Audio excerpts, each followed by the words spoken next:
Will somebody please tell Donald Trump that the criminal probe against Fed Reserve Chair Jay Powell and the Federal Reserve related to some construction cost overruns about a renovation of 200-year-old buildings is over?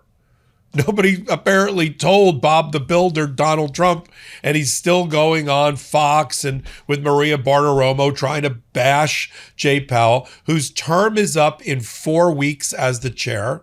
He should worry less about what's going on down at the construction site now that a federal judge killed the criminal probe because there's no evidence. And he should worry more about how he gets Tom Tillis, the Republican from North Carolina who's leaving office in 2028, but has said he's going to block the vote to confirm Donald Trump's pick to head the Federal Reserve, Kevin Warsh, if there's still a federal probe hanging over Jay Powell. And going on Maria Bartiromo and saying there's a criminal probe over Jay Powell is not helping you get the Tillis vote.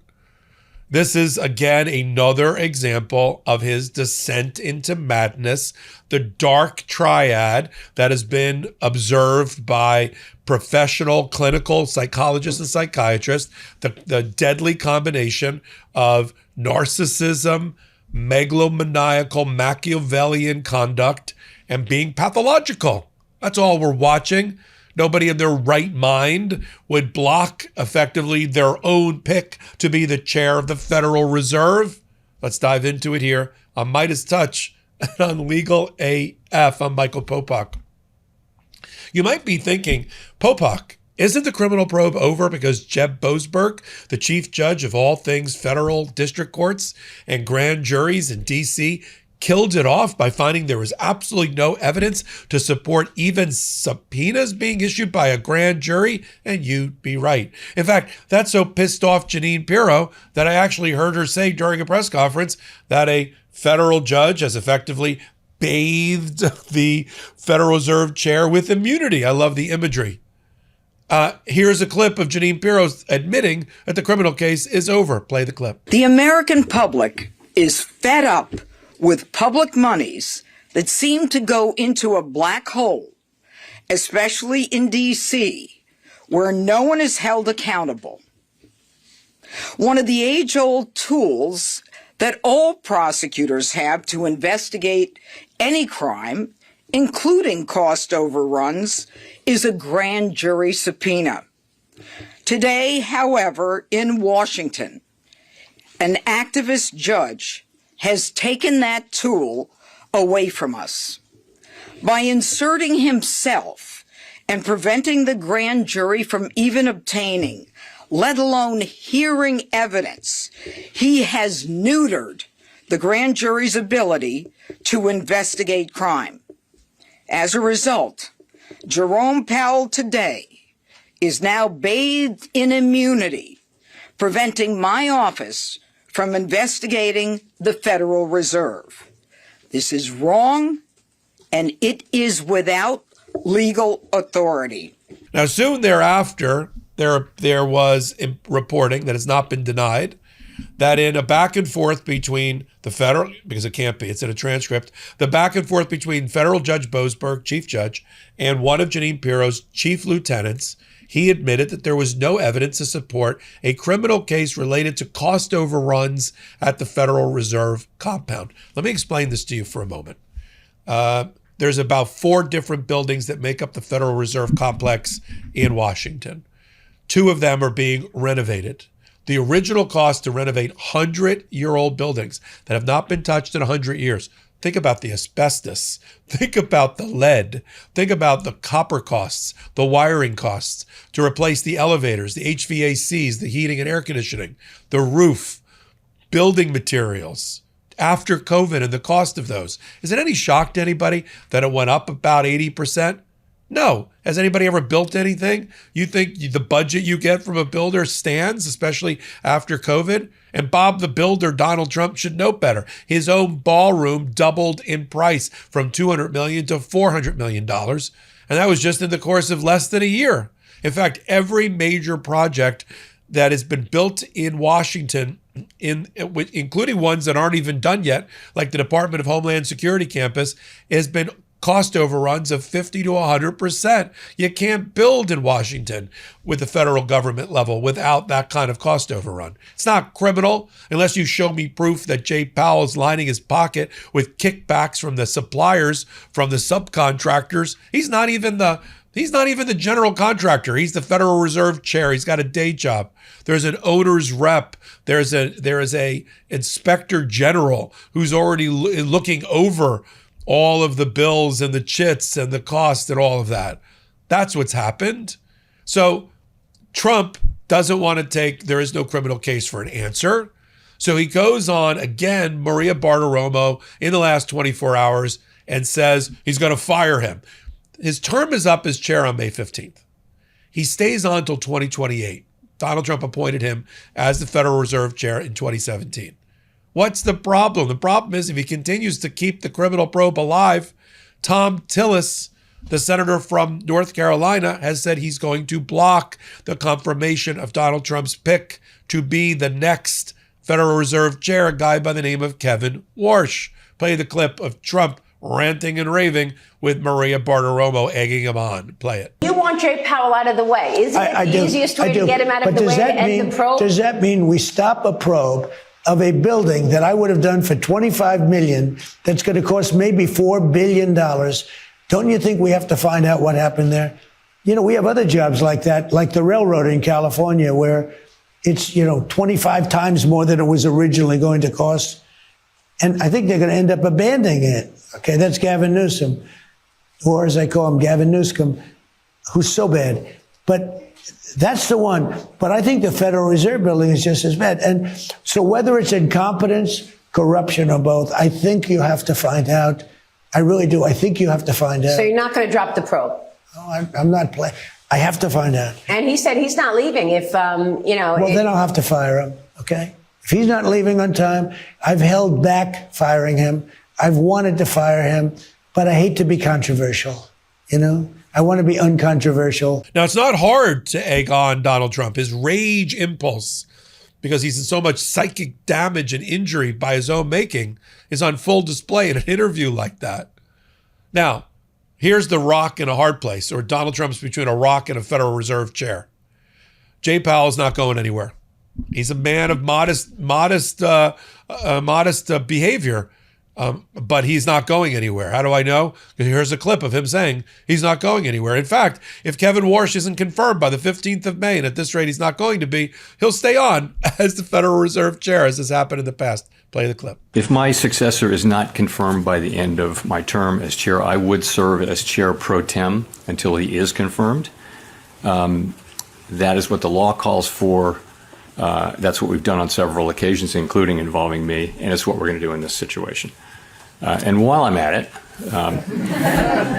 on the question whether I will leave while the investigation is ongoing, I have no intention of leaving the board until the investigation is well and truly over, with transparency and finality. And I would refer you to the statement that was in the Fed's brief that you will all have seen, and I won't have anything more for you on that. On the question of whether I will then continue to serve as a governor after my term ends and after the investigation is over, I have not made that decision yet. And I will make that decision based on what I think is best for the institution and for the people we serve. Figuring you probably were going to set the dominoes off there, Edward.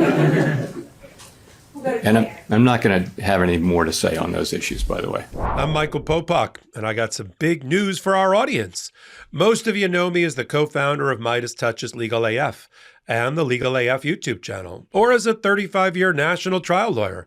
Now, building on what we started together on Legal AF, I've launched a new law firm, the Popok Firm, dedicated to obtaining justice through compassionate and zealous legal representation. At the Popok Firm, we are focused on obtaining justice for those who have been injured or damaged by a life-altering event, by securing the highest dollar recoveries. I've been tirelessly fighting for justice for the last 35 years, so my own law firm organically building on my Legal AF work just feels right. And I've handpicked a team of top-tier trial fighters and settlement experts throughout all 50 states known as big auto injury attorneys who have the know-how to beat heartless insurance companies, corporations, government entities, and their attorneys. Big Auto's attorneys working with my firm are rock stars in their respective states. States and collectively responsible for billions of dollars in recoveries. So if you or a loved one have been on the wrong side of a catastrophic auto, motor vehicle, rideshare, or truck accident, suffered a personal injury, or been the victim of medical malpractice, employment harassment or discrimination, or suffered a violation of your civil and constitutional rights, then contact the Popok firm today at 1-877-POPOK-AF or by visiting my website at www.thepopokfirm.com and fill out a free case evaluation form. And if we determine that you have a case and you sign with us, we don't get paid unless you do. The Popok firm, fighting for your justice every step of the way. Now, Tom Tillis is the key to this. And Tillis has said, I'm not confirming the pick to be the next Federal Reserve Chair until the probe against Federal Reserve Chair Jay Powell is ended. Don't take my word for it. Here's Tom Tillis. You reiterated this week you're going to block any confirmation hearings for a new Federal Reserve chairman or board member until the Justice Department's investigation of Jerome Powell is, as you put it, resolved. But will there be confirmation hearings for Kevin Warsh, even if this DOJ investigation into Powell is continuing? Well, let's make the distinction between a confirmation hearing and then a confirmation markup. Mr. Walsh is going to have to decide whether or not he wants to go through with this, because as I'm sure you know, once the nominee is put forward, there are certain restrictions on what he can do in his business life. But I've tried to make it very clear that I have no intention of supporting any confirmation of any Fed board member, chair or otherwise, to fill the Kugler seat, for example, until this is resolved. I think we had a young U.S. attorney with a dream trying to get the president's attention, not even consulting with the administration and big DOJ on something that maybe they thought they'd get brownie points for. It's not cute. And if this is only about 2 minutes of discussion that came before Chair Powell, that prosecutor should listen to the 7 members, Republican members, who said they didn't see any criminal intent or activity. And more importantly, the prosecutor should understand that the protocol normally would be a referral from the chair or a member of the committee to say, we think a crime was committed here. We've got a crime scene where 7 Republican members say no crime was committed. How hard is that to understand? But when the Treasury Secretary said Friday there's a deal to at least hold confirmation hearings for Kevin Warsh to serve as the next chairman of the Federal Reserve, is he misguided on that? Well, that's not a deal. That's a decision that the chair makes unilaterally in his capacity as chair. The decision I get to make is whether or not I allow a markup, and if I do allow a markup, how I vote. And I'm saying that until the matter is solved, I'm a no. Understood. And when you say resolved, when you want this investigation resolved, does that mean everything dropped by the Justice Department and other entities? Well, keep in mind, everything is an investigation about 2 minutes of commentary. Right. Even for this guy, that's not hard to figure out. He holds all the keys. He's on the Senate Banking Committee. He's on a couple of key committees where he's not going to confirm people. He doesn't care. He's like a riverboat gambler with nothing to lose. He's retiring. He's not running again. You can't primary him. You can't threaten him. He's retiring in 2028, but he sits on a panel of 25 people that make up the Senate Banking Committee. 13 Republicans and 12 Democrats. If he slides alone over to the Democrats, Kevin Warsh does not get confirmed as the replacement for Jay Powell. His hearings start on the 23rd of April, but you got to be able to count the 13, and Trump can't right now because of Tillis. It's gotten so bad that Senator Thune, the Senate Majority Leader, has said the probe should wrap up really quickly. We should move on already. Yeah, you think so? But how is that going to happen while Donald Trump continues to go after him? And now you have the new reporting that was in the Wall Street Journal that Jeanine Pirro sent a couple of U.S. attorneys down to the job site in order to try to put pressure on the Federal Reserve. And guess what happened? A couple of contractors, construction workers, blocked them because they didn't have pre-authorized access. That got the Federal Reserve and Jay Powell's lawyers so pissed off that Robert Hur, who used to be the U.S. attorney or the special counsel that was appointed by Merrick Garland to go after Joe Biden about his handling of records. Remember the 350-page report that basically killed off Joe Biden's career, calling him a nice, kind, senile old man? Remember that guy? Well, he's representing the Fed. And he said, don't you dare go down to a construction site and start talking to my clients without me being present. You can't do an end run around Judge Boasberg's killing off of the criminal probe. So we're going to continue to follow it. But this is yet another example among hundreds, thousands of Donald Trump's descent into madness, and the reason why there should be a committee created, bipartisan, to pressure the cabinet, interview the vice president and the members of Trump's cabinet about, and the White House physician about Donald Trump's mental capacity or lack thereof to be in office. That's a role that Congress can play in support, in supplement to the 25th Amendment, to have an incapacitated president removed.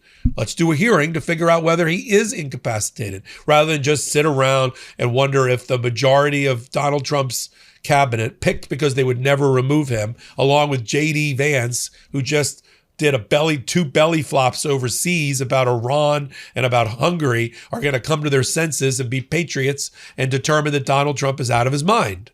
Let's have Congress play a role. They have subpoenas. They have testimony. They have sworn depositions. Let's use them, shall we? And if Trump thinks he's going to be able just to fire Jay Powell the way you just heard, he's got another thing coming. He tried to fire Lisa Cook. She's one of 7 on the board of governors. The chairman is got the same vote she does. There's 7 of them that run policy for the Federal Reserve. When they set interest rates, they're joined by 5 others rotated from the Federal Reserve banking system, presidents of the different regional banks. Those 12 decide on whether interest rates are going up or down. Even at the height of the conflict between Trump and Jay Powell, the most that Donald Trump got was 3 votes to lower interest rates when the Federal Reserve majority said no. It was 9-3. Mainly it's 11-1, 12-0. Even Trumpers don't want to lower interest rates at this moment. And that's all Donald Trump's trying to do. So I'm not sure just because Kevin Warsh comes in that that's going to automatically lead to a lowering of interest rates. He's got to be able to persuade and lobby the others to get 7 votes at least on the majority of the Federal Open Markets Committee. I'm not sure he does that. And he's not going to be able to do it at all unless he gets on to the Federal Reserve. And firing people, like when he tried to fire Lisa Cook, who's because of alleged mortgage fraud, the Supreme Court put a stop to it. I mean, we're still waiting for the opinion, but I'd be shocked if they find that the independence of the Federal Reserve can be compromised by Donald Trump firing a member at will because he doesn't like their policies. And since there's no criminal case against Jay Powell, what is the grounds that would allow a president to fire the independent head of the Federal Reserve? We're going to follow it right here for you on MeidasTouch and on Legal AF. Come over to Legal AF YouTube channel, hit the free subscribe button. Until my next report, I'm Michael Popok. Can't get your fill of Legal AF? Me neither. That's why we formed the Legal AF Substack. Every time we mention something in a hot take, whether it's a court filing or a oral argument, come over to the Substack. You'll find the court filing and the oral argument there, including a daily roundup that I do called, wait for it, Morning AF. What else? All the other contributors from Legal AF are there as well. We got some new reporting. We got interviews. We got ad-free versions of the podcast and hot takes. Where? Legal AF on Substack. Come over now to free subscribe.